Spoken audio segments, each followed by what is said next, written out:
dan kabinetnya.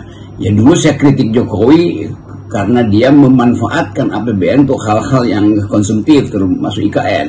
Kan Prabowo nggak akan teruskan IKN, ngapain saya kritik, kan itu dasarnya gitu kan. Jadi mereka juga yang menuntut saya beroposisi total itu nggak ngerti konteksnya tuh.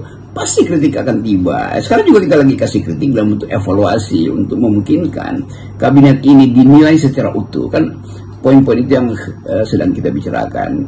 Jadi tetap FNN akan kasih perspektif kritis itu. Dan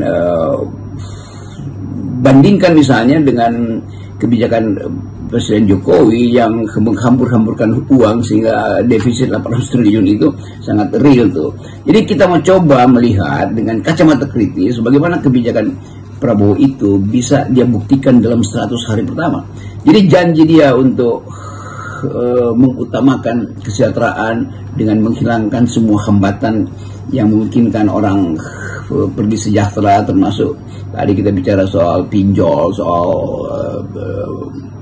pemutihan utang-utang, itu semua kita sebut sebagai paradigma yang harus kita tunggu pembuktiannya di 100 hari pertama. Dan kemampuan kampus, kemampuan masyarakat sipil itu yang perlu kita organisir tuh. Sekali lagi tetap ada di dalam upaya untuk memelototi kebijakan, itu intinya. Dan saya kira dengan cukup nekat kabinet ini mulai dengan satu hentakan bahwa rakyat adalah, atau kalau dulu pakai istilahnya Bill Clinton ya, putting people first itu.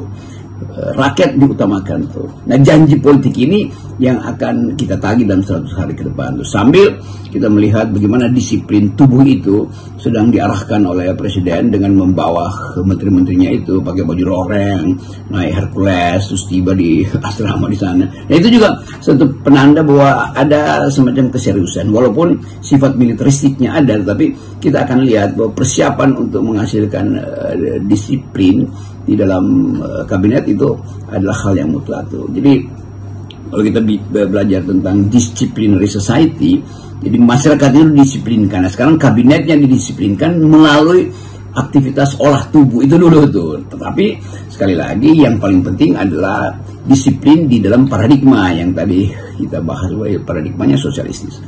Nah, fasilitas untuk menguji itu gampang, yaitu mata netizen yang bisa memelototi semua aspek kebijakan. Setiap netizen sekarang adalah jurnalis independen. Itu yang saya kira diinsinuasikan oleh Mayor Terry. Dan semua orang merasa Mayor Terry ngapain? Anda kan eselon 2, ngapain negara menteri? Oh, bukan soal eselon 2. Tetapi ini adalah kabinet dan kedudukan dia sebagai sekretaris kabinet pasti atas izin atau dalam diskusi dengan Pak Prabowo untuk menegur seorang menteri yang mungkin nggak disebut namanya, tapi semua orang tahu itu terarah pada Menteri Desa.